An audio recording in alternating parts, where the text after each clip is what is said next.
السلام عليكم ورحمة الله. الشرح بتاع النهاردة هيبقى شرح مختلف، وهيبقى شرح سهل إن شاء الله. أنا عملت تطبيق من على AI Studio. التطبيق ده وظيفته اللي انت لو معاك منتج هتحطه وتحط الريفرنس اللي هو المنتج التاني أو الصورة التانية، أو تكتب له برومبت عادي انت عايز المنتج اللي انت حطيته ده ايه، ويعمل لك ديزاين. واجهة التطبيق هي دي. احنا هنيجي كده، هو اللينك ده هسيبهولك تحت في الديسكريبشن. هنيجي نفتح التطبيق مع بعضينا من اول وجديد كده. هنلاقي دي الواجهة، نعمل فول سكرين. ولو بتستخدم تليفون، هتلاقي هنا برضو ديفايس. هتلاقي اللي انت ممكن تستخدم تليفون، وبرضو واجهة التليفون، يعني انت لو فتحت الموقع ده من على التليفون هيشتغل عادي وهيشتغل معاك. طبعا هو الموضوع بسيط، بس انت هتدخل على الموقع هيقول لك تسجيل دخول، هتسجل دخول عادي، وبعدين هتيجي تعمل فول سكرين. طيب كده دخلنا في التطبيق بقى ايه. انا مسميه نانو بنانا، عشان برضو يكون بسيط يعني وسهل. ولو لو دوست على اليوتيوب، هنا علامة اليوتيوب هيفتح لك القناة. لو مش مشترك اعمل اشتراك ودوس لايك. المهم نرجع للتطبيق. في لغة انجليزية ولغة عربية، وفي وضع نهاري ووضع ليلي، وفي لغة عربية. خلينا نستخدم اللغة العربية. هنا نمط الإضاءة، ممكن تحط الإضاءة إضاءة طبيعية، إضاءة استوديو، ذهبية، زرقاء، سينمائية، درامائية. ففي إضاءات كتير، وانت ممكن برضو تضيف في البرومبت، بس هو الموضوع يعني ايه عشان اسهل عليك. نيجي بقى نجرب ال البرنامج. هنيجي نعمل تحميل صورة المنتج اللي احنا عايزين نعمل عليه. يعني مثلا سبيروس باتس. هنيجي نحط سبيروس باتس هنا، وهنيجي مرجع النمط اللي احنا بقى عايزين نجيب الستايل بتاعه. يعني بص انا هكبر كده، في بقى حاجات زي كده وحاجات زي كده. نختار مثلا ده، هيحمل شوية. هنسيب برضو الإضاءة طبيعية زي ما هي عشان نجرب، ومنظر أمامي هنسيبه. دي زاوية الكاميرا، عايزها زاوية علوية جانبية 45. هو كده اشتغل. هنيجي ننزل تحت، هنعمل إنشاء صورة.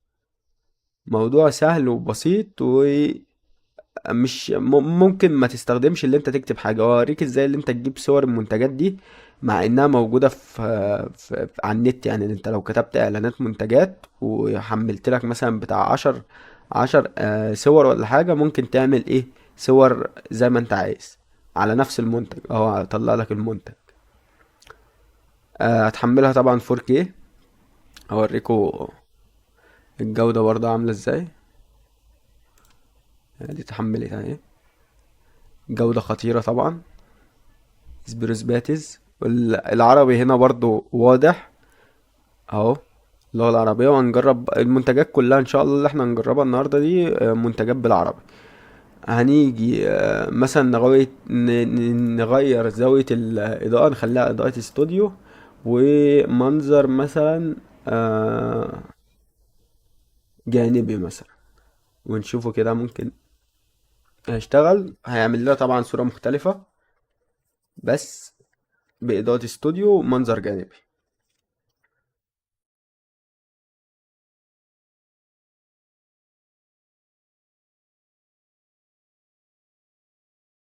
هي بس مشكلة التطبيق، هي ما فيش مشكلة، بس بالنسبة لي أنا التطبيق ده مش عارف أرفعه على موقع. بص خليهولك إيه، الصورة تانية، صورة بنظام تاني.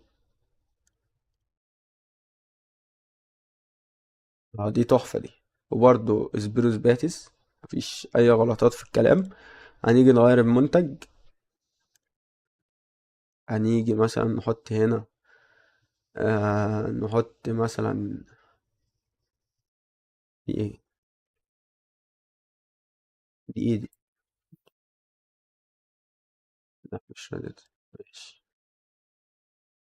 دي إيه؟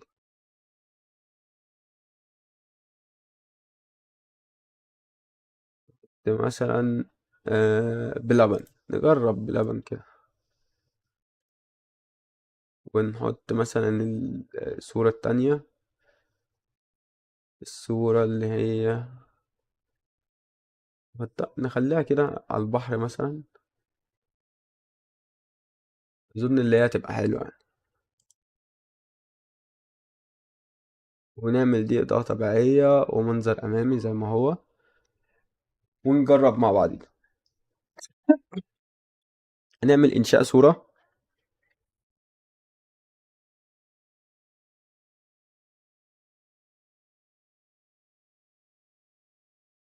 والتطبيق يعني سريع، مش يعني بص بيخلص بسرعة. طبعا دي مش ما كانش زي ما هي. نجرب إنشاء صورة كمان. ممكن ده عشان شيبسي. جرب مثلا دي.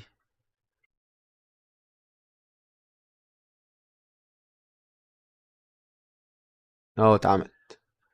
وعامل لك هنا بص الانعكاس تحت برضو، ومحافظ لك على كل حاجة. يعني احنا هنشوف دلوقتي الصورة. لا الصورة تحفة. الصورة تحفة، وانت لو اديت له مثلا منتج صورته واضحة هيظبطها لك يعني.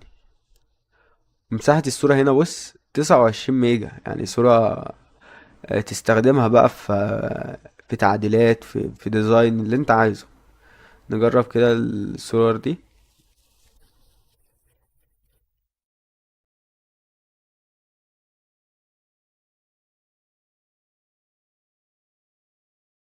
هسيب لك طبعا الموقع ده في الديسكريبشن، اللينك في الديسكريبشن او في اول تعليق. خليهولي خطير يعني. هو قرب منها، قرب على قد ما يقدر، بس هو عشان بيعرف ان المنتج اللي جوه مش زي المنتج ده، وبيحافظ لك على الكلام العربي.